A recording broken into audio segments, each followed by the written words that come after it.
Hey guys, welcome to my channel, Rapid Literature. We will be doing one ISC syllabus chapter from your literature text, The Story of an Hour. Right, so my motive is to tell you in a very short this story and the key points that you really need to put down in your answer sheet to get a 90% at least. So, let's start.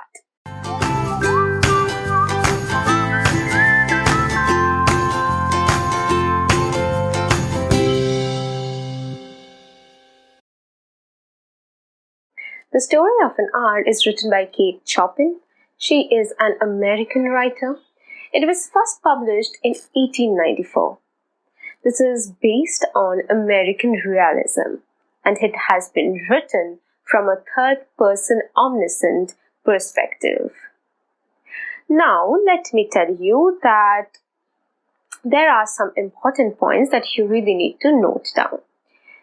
So, American realism is something that is depicting contemporary social realities, speaking or seeking into daily lives or daily activities of people. And when you actually seek into people's daily life, you get to know their all pains, sorrows, and even happiness, right? Now, this actually shows America's domestic condition and the condition of women at that particular time. So you can say this is a 19th century text that we will be talking about women and their condition due to patriarchy. Right. So the Story of an Hour was published earlier in the name of The Dream of an Hour. And the current title, which is The Story of an Hour, it was published in 1895. The characters are Lucy Mallard, Josephine, Brentley Mallard, and Richards. Josephine informs Mrs. Mallard about Mr. Mallard's death, which was confirmed by Richards. It was said that the death happened in a real accident. By hearing the news, Mrs. Mallard went upstairs. She just wept once before going upstairs. She went upstairs and stood at the window, staring at the nature, as if welcoming a new life coming to her. It was odd that instead of, breaking into tears, Mrs. Mallard was feeling a strength, a freedom. Patriarchy would expect her to cry because of her husband's death.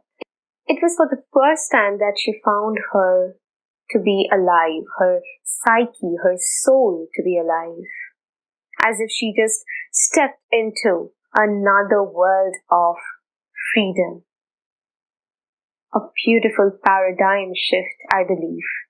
This is where Kate Chopin shows that how Mrs. Mallard is happy for being uncaged from the imprisonment of marriage instead of getting broken into pieces. This is where Kate Chopin takes us to show the psyche, the soul, the thinking of the 19th century women in America. It is very important for us to empathize them. This is when Mrs. Mallard found her own possession on life. She started feeling free. She started enjoying her new life. The thought that no one will control her again, no one can tell her, direct her what to do, is unexplainable. It's beautiful. Everyone from the core of our soul wants that freedom, even in today's date, right? So the next scene goes like Josephine banged on Mrs. Mallard's door that, get out, where are you, what have you been? Josephine is very worried that if Mrs. Mallard, do anything, harm herself, then what would happen? Here you see the patriarchal expectation. Josephine banged on the door of Mrs. Mallard, fearing what if she do something to herself. You see the patriarchal expectation here?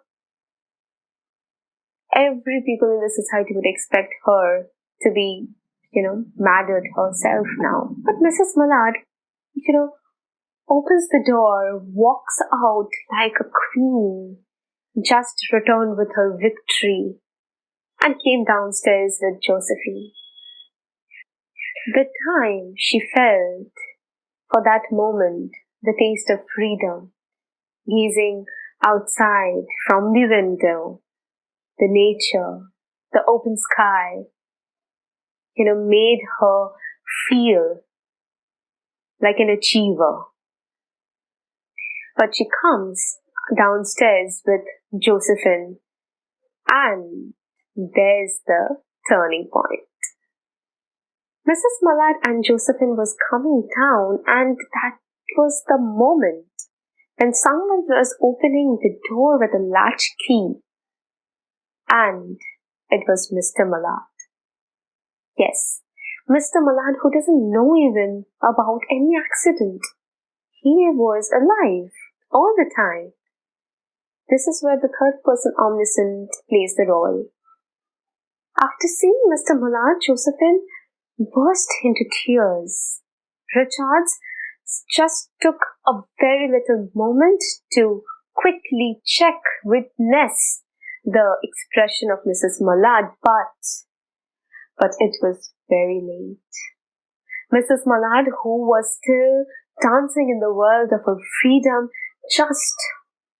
it was just an hour that she had tasted that beautiful thing, couldn't take the reality once again.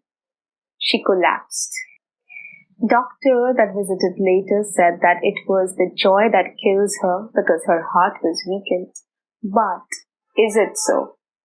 What do you think? Yes, absolutely. It was Mrs. Mallard's incapability of going back to the same caged, imprisoned marriage again. She couldn't take more. Her husband's death was not the reason for her collapse. Her husband's death didn't take her life out. What took her life out was the absence of freedom again. The realization of participating in the imprisonment of marriage again.